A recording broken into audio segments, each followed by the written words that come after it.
Hello and welcome to lecture number 14 in the course Computer Graphics. As usual, we will start by recollecting the pipeline stages which we are currently discussing. So, there are 5 stages in the 3D graphics pipeline. Now, if you may recollect, this pipeline refers to the process of rendering a 2D image on a computer screen which is generated from a 3D scene. And among those 5 stages, we have seen the first stage, object representation. We have also discussed modeling transformation, the second stage. Currently, we are discussing lighting or the third stage. After that, there are 2 more stages. One is viewing pipeline, which itself is a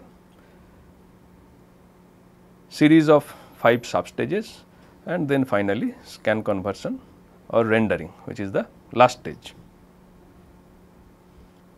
As I just mentioned, we are currently discussing the third stage, that is lighting.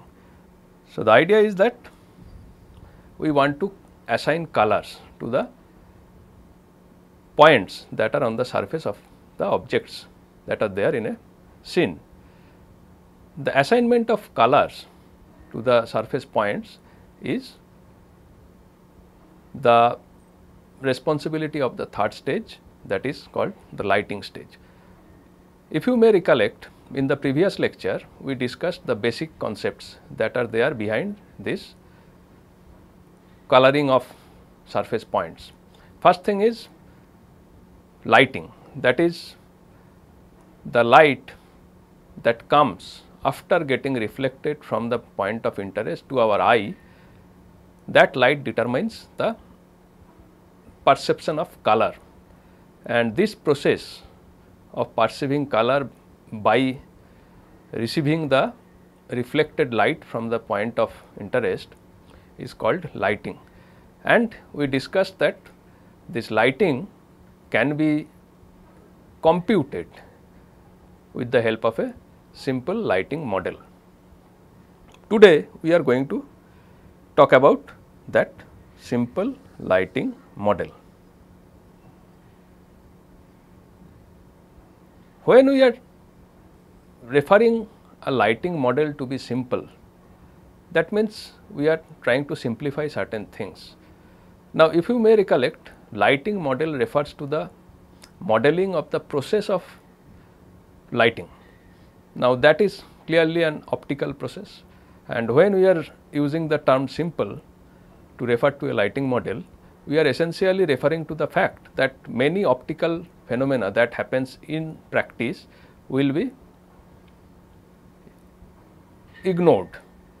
Instead, we will make some simplifying assumptions about those phenomena and then implement the lighting model.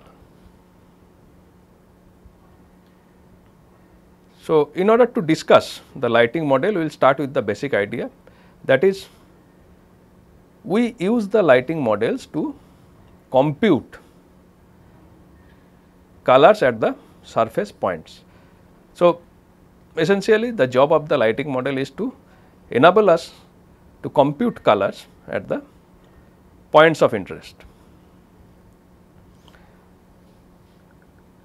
If you may recollect, in the introductory lecture we mentioned there are broadly 2 components that determine the color.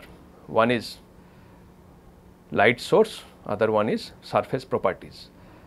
Now, for simplicity, let us start by assuming that there is a single light source which is monochromatic and a point light source. Monochromatic means it has only one color component and it is a point light source. If you recollect, we discussed point light source that are dimensionless and characterized by only position as well as the intensity of the emitted light. So, when we are assuming a monochromatic single point light source, then how the model will look like? Let us try to derive it. In order to do so, let us revisit our idea of perceiving a color. the process involved in perceiving a color. So, this is a light source in the figure. Now, as you can see on the cube, this is the point of interest. At this point we want to compute the color. Now, color perception we get after we receive the light that gets reflected from that point to our eye or the viewer's eye. Now, this light is a combination of two incident lights. One comes directly from the light source, this is direct light. One comes after getting reflected from a secondary object, this is we call ambient light. So, there are these two components, direct light and ambient light. So, we can say that this reflected light intensity can be approximated as a sum of intensities of the two incident lights, that is ambient light and direct reflection. That is the assumption, simplifying assumption that we are making. Now, this reflection from a point can occur in two ways. One type of reflection is called diffuse reflection and the other type is called specular reflection. So, we have two types of reflections, one is diffuse reflection, other one is specular reflection. Let us try to understand these different types of reflections with respect to one illustrative example. Look at the figure here. As you can see on this object, different colors are there at different points. This region is having slightly dark color and this color comes from ambient reflection. Above this region we have slightly brighter color excluding the central region. This whole region excluding the central region is having somewhat brighter color, that is called diffuse reflection. Now, diffuse reflection is defined as given here, that when incident light tends to reflect in all directions from a rough or grainy surface, then we get to see diffuse reflection. Now, we assume that both reflection from direct light source as well as ambient light can result in diffuse reflection. So, ambient and diffuse technically both are same, diffuse reflection, but we will differentiate between the two. By the term diffuse we mean diffuse reflection due to direct light, and by the term ambient we mean diffuse reflection due to ambient light. For a shiny or smooth surface, we see a different sort of reflection, that is light gets reflected in specific direction or region, and if a viewer is situated within that region, then the viewer gets to see a bright spot. You can see here in this figure, this zone, the color in this zone is completely different from the surrounding surface regions. This is a bright spot and this results due to another type of reflection. Now, this reflection is called specular reflection. So, we have this third type of reflection, specular reflection. So, we have diffuse reflection due to ambient light, which gives us this dark color, somewhat dark color. Then diffuse reflection due to direct light source, which gives us somewhat lighter color, and finally specular reflection, which gives us this bright spots. So, in light of this knowledge, let us now try to derive the simple model. So, in the simple model, then we have three components.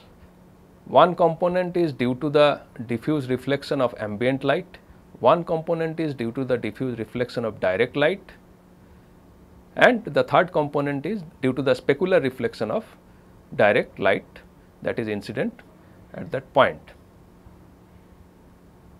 So, we can actually model the light intensity that reaches to the viewer from the surface point that is of interest to us as a sum of three intensities. What are these three intensities? Intensity due to ambient light, intensity due to diffuse light, and intensity due to specular light. Now, when I say intensity due to ambient light, I mean to say the diffuse reflection of ambient light. When I say intensity due to diffuse light, I mean to say diffuse reflection of direct light, and when I say specular light, I mean to say specular reflection due to direct light. So, the intensity at the point is a sum of these three intensities, which we denote by these terms IM, IDIF and I spec. Now, those are the components. Now, how to get those components? So, one assumption is that reflected light intensity is a fraction of incident light intensity. How to decide on this fraction? It is determined by a surface property which is known as the reflection coefficient or reflectivity. Now, recollect, in our earlier lecture we discussed about two determinants for color. One is light source, other one is surface property. Now, we are bringing in the surface property here. So, we are assuming that the reflected light is a fraction of the incident light, and the fraction is determined by one surface property, that is the reflectivity or the reflection coefficient. Now, in order to control the lighting effect in our computation, we define three such reflection coefficients, one each for the three types of lights. So, one coefficient for diffuse reflection due to direct light, one coefficient for diffuse reflection due to ambient light, and one coefficient for specular reflection due to direct light. So, diffuse reflection coefficient due to ambient light is denoted by K A, diffuse reflection coefficient due to direct light is denoted by K D, and specular reflection coefficient due to direct light is denoted by K S. So, we are defining these three coefficients, and we are also specifying the values that these coefficients can take. It is defined as a range. These coefficients can take values within the range 0.0 to 1.0. Now, when we are specifying the value to be 0.0, it represents a dull surface with no reflection. So, everything will be absorbed, and when we are specifying the value 1.0, it represents the shiniest surface with full reflection, that is whatever gets incident to that point will be fully reflected from that point. So, it reflects all the incident light. By varying these values, we can actually control the amount of dullness or shininess of the surface of interest. Now, as I said, there are three components which determines the color. One is the ambient light component, one is the diffuse reflection component due to direct light, and one is the specular reflection component due to direct light. So, let us try to model these individual components one by one. We will start with the ambient light component, which is the simplest to model, and actually we will be making a very simplifying assumption in this case. So, here we will assume that every surface is fully illuminated by an ambient light with intensity IA. So, that is our simplifying assumption, that all points are getting illuminated by the same ambient light intensity IA. So, we will not consider complex optical behavior of light after getting reflected from surrounding surfaces. We will instead make a very simplifying assumption that any point gets illuminated by a single intensity IA representing the ambient light. So, essentially we are modeling ambient light as a single light source with intensity IA. And we have already defined the reflectivity or reflective coefficient for ambient light. Now, if the light that is incident at a point is IA, then the reflected light we can compute based on the assumption will be the incident light multiplied by the coefficient. So, that will give us the ambient light component of the color. This is our simple model for ambient light. So, with this model we can compute the intensity contribution due to ambient light in the overall intensity which gives us the color. Then we have the second component, that is diffuse reflection component due to direct light source. Now, in order to model this component, we make another assumption. This is about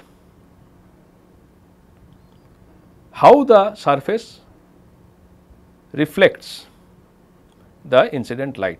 So, we assume that all the surfaces in the scene are ideal diffuse reflectors, or more popularly these are called Lambertian reflectors.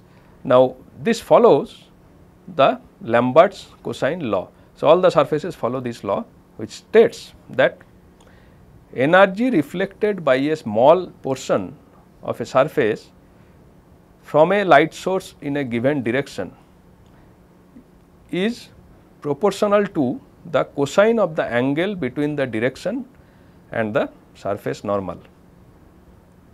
This is the Lambert's cosine law.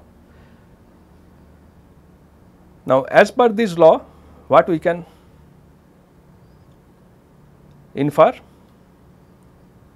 The law implies that amount of incident light from a light source on a Lambertian surface is proportional to the cosine of the angle between the surface normal and the direction of the incident light.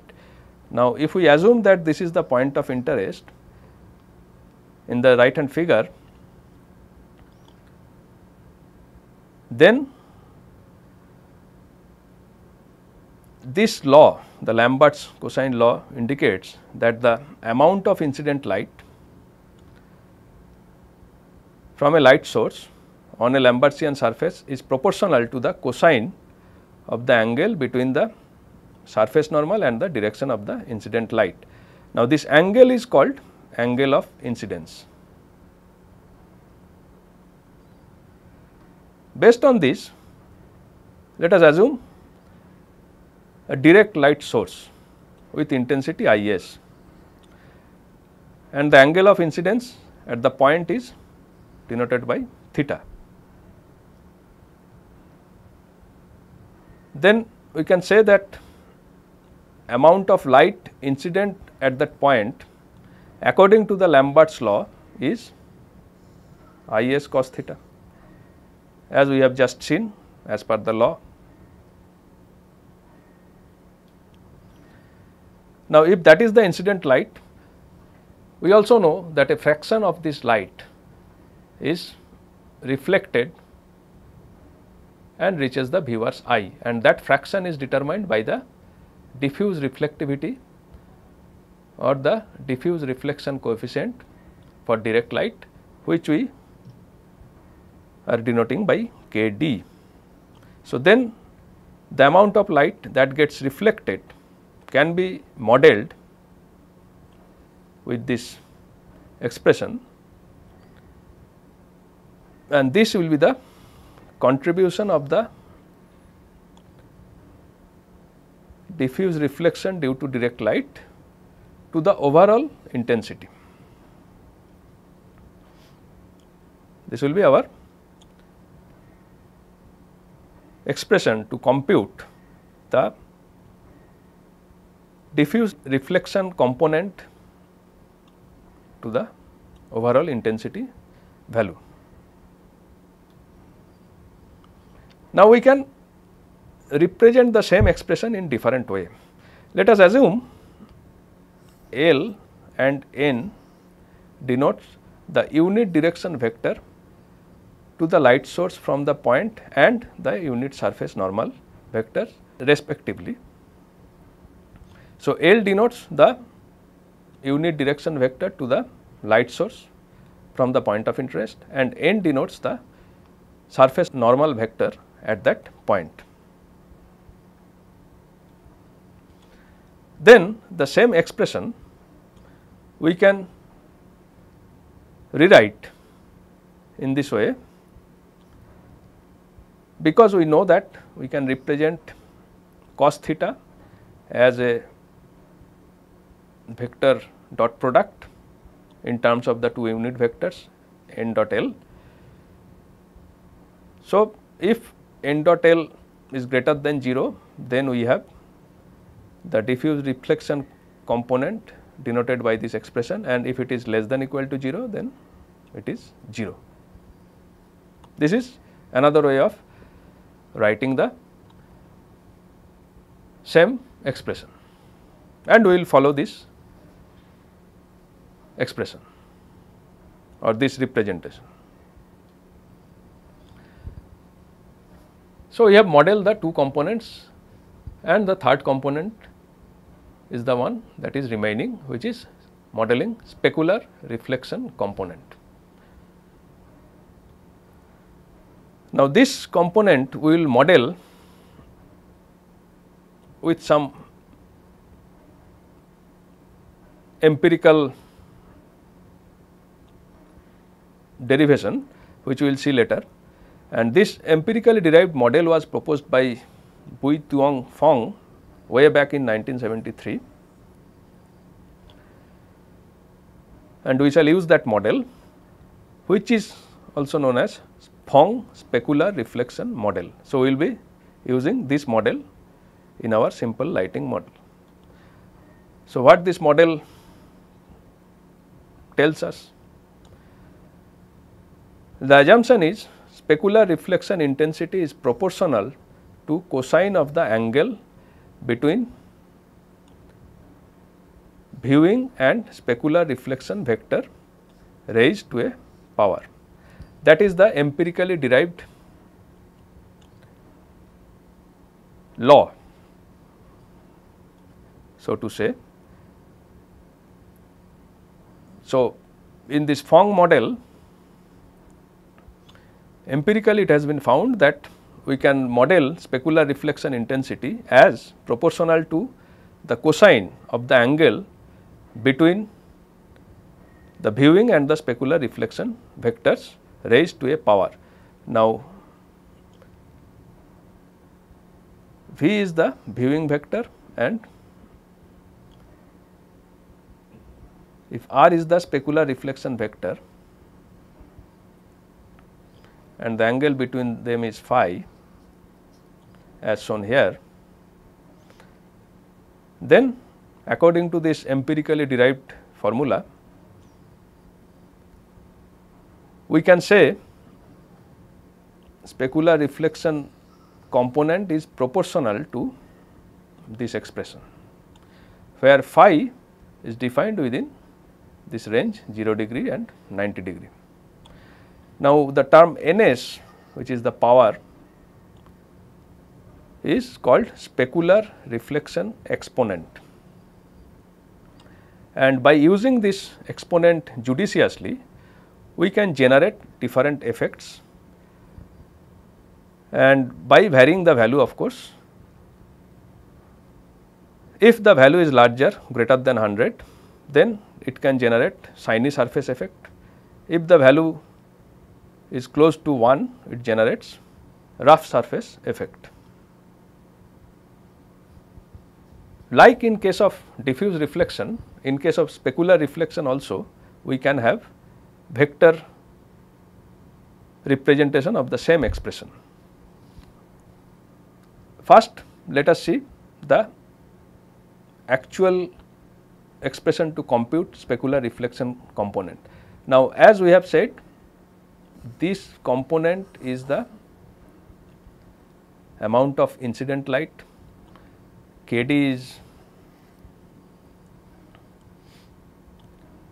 the specular reflectivity. So, the actual component is given by, earlier we said I specular is proportional to this component and this proportionality constant is the Kd. So, the actual component is Kd multiplied by the expression. Now, we know that cos phi can be represented by a vector dot product v and r, where v and r represent the unit vectors along the viewing direction and the specular reflection direction. So, by using this expression, we can say, or we can represent the specular component in terms of vector product in this way. Now, if v dot r is greater than 0, then we have this component to compute specular component, and if v dot r is less than equal to 0, then we have 0. Also, to make the expression more compatible with the previous expressions that we have seen, we will replace r in terms of the other vectors L and N. L is the vector direction towards light source, N is the surface normal. So, if we use this expression for r, then all our reflection components, both diffuse reflection as well as specular reflection due to direct light, can be computed only in terms of L and N rather than L and N in one case and V and R in another case. So, in case of diffuse reflection due to direct light source, we have L and N. In case of specular reflection due to direct light source, we have L, N as well as V, the viewing direction, and we are replacing R with L and N. So, these three are the three components that we can use to compute the overall intensity of the reflected light from the point of interest. There is another interesting thing which is called intensity attenuation. Now, in our computations that we have discussed earlier, we assumed that the light intensity does not change as it moves from the source to the surface point. So, the intensity after getting emitted at source and the intensity when it is incident at a point which is some distance away from the source, we are assuming both are same. What is the problem with that assumption? If we make such assumption, then what will happen? Assume there are two surface points, one is closer to the source and the other is slightly further away. Now, intensity of the light received by either of these points will be the same, because we are not assuming any change in intensity in the incident light depending on the distance. Then the color computed using our simple lighting model will also be the same. So, nowhere in the computation we are taking into account the distance travelled by the light explicitly. Then the color computed will also be the same, and as a result we will not be able to identify or perceive the relative difference in distance between the 2 points. So, all surfaces will be illuminated with equal intensities irrespective of their distance, which will lead to indistinguishable overlapping of surfaces when projected on screen. So, we will not be able to understand the distance between them, which will reduce the perception of 3D. In order to address this issue, we incorporate something called intensity attenuation in our model in the form of attenuation factors. Now, there are two such factors, one is radial attenuation factor and other one is angular attenuation factor. Radial attenuation factor denoted by AF rad and angular factor denoted by AF ang. Now, radial factor accounts for the effect of diminishing light intensity over distance, and we model it using an inverse quadratic function shown here, where A0, A1, A2 are coefficients that we can vary to produce better realistic effects, and D is the distance between source and surface point. So, by using this inverse quadratic function, we can take into account the effect of distance on the intensity. The other attenuation factor is angular attenuation. So, in this case, we use it primarily to generate the spotlight effect. So, there are many ways to do this, of course, but one commonly used function is shown here. With this function, we can actually take into account the angular attenuation. So, further away from this axis a point is, it will receive reduced intensities, and that reduction in intensity with respect to the axis, cone axis, spotlight cone axis, can be computed using this expression. It will be 0 if the surface point is outside the angular limit theta. So, if some point is here which is outside this limit, then of course, it is not likely to be getting influenced by the spotlight. So, the overall component will be 0, but if it is within this limit, say somewhere here, then depending on its angle and the with respect to the axis, we can compute using this expression, where phi is the angle that this point makes with the cone axis. Now, taking into account this attenuation, so our simple lighting model will change. Earlier we had the model as a sum of 3 components, IM, I diffuse and I spec. Now, we are taking into account the attenuation factor and then we are modifying the form. So, it now takes the form of IP equal to IM plus these two are multiplied to the diffuse and specular component, sum of the diffuse and specular components.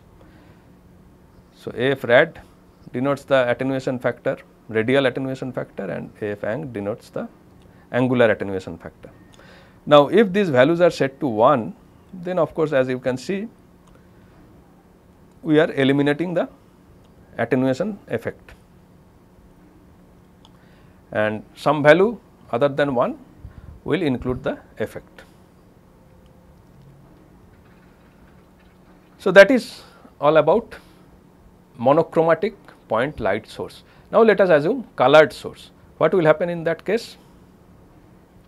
So, in case of monochromatic light, we generate different shades of gray. Now, if we have to generate color images, then we need to consider colored light source. Now, as we have discussed earlier in the introductory lecture, when we are talking of color, we are assuming that there are 3 primary colors, red, green and blue. They together give us the perception of a particular color. Accordingly, we can assume that the source light intensity is a 3 element vector. So, source intensity has 3 component intensities, one for red, one for green, one for blue. Similarly, reflection coefficients also have components. Each coefficient is a vector having 3 coefficients, one each for each of the color. So, one for red, one for green, one for blue for each of the coefficients for Ka, Kd and Ks. So, this is the only modification we made in order to take into account colored light sources. Then we compute each color component separately using the light model with appropriate source intensity and coefficient values. So, for computing the component for red, we use the red source intensity as well as the reflective coefficients for red, similarly for green and blue. That is the modification. And finally, let us assume that there are more than one light sources. In that case, what will happen? Again a simple extension. So, earlier we had only this component plus this component. Now, we are introducing a summation component here. So, for each of the source, we will compute this component and then we will add it up for all the n light sources. Note that ambient component will not change because it is the same for all with a single ambient light intensity. The change is only for the components due to direct light, namely diffuse component and the specular reflection component. So, this is the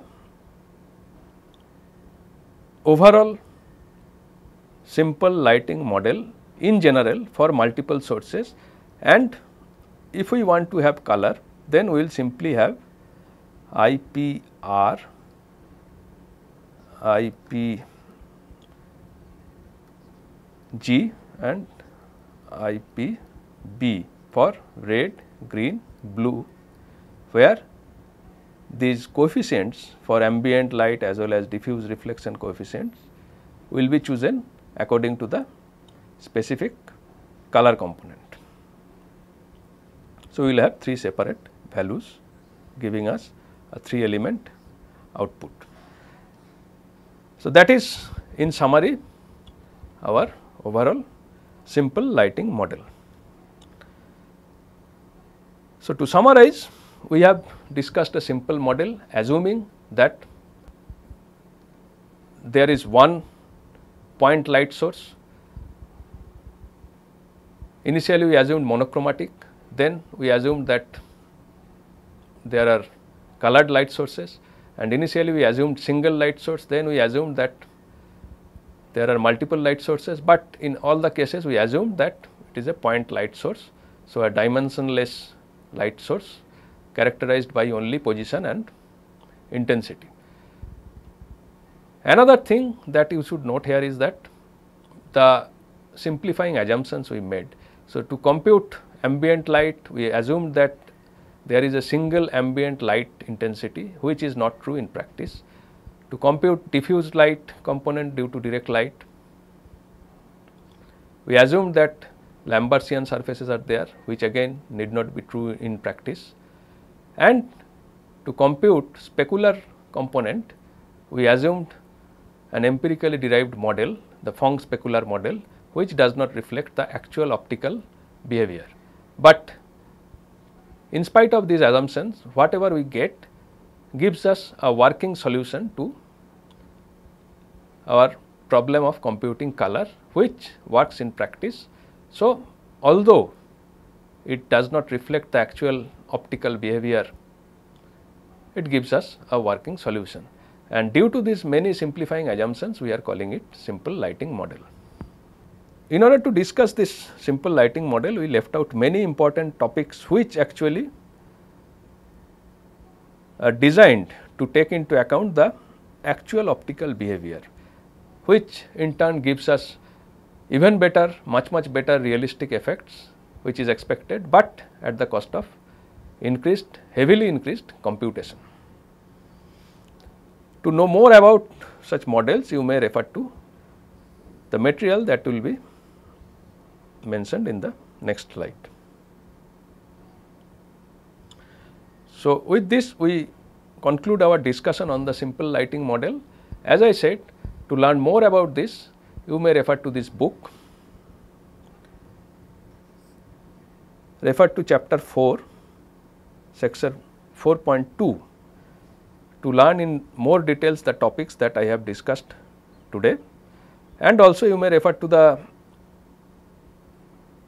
reference material mentioned in that book and in that chapter for more details on the more realistic lighting models, which are much more complex than the simple model.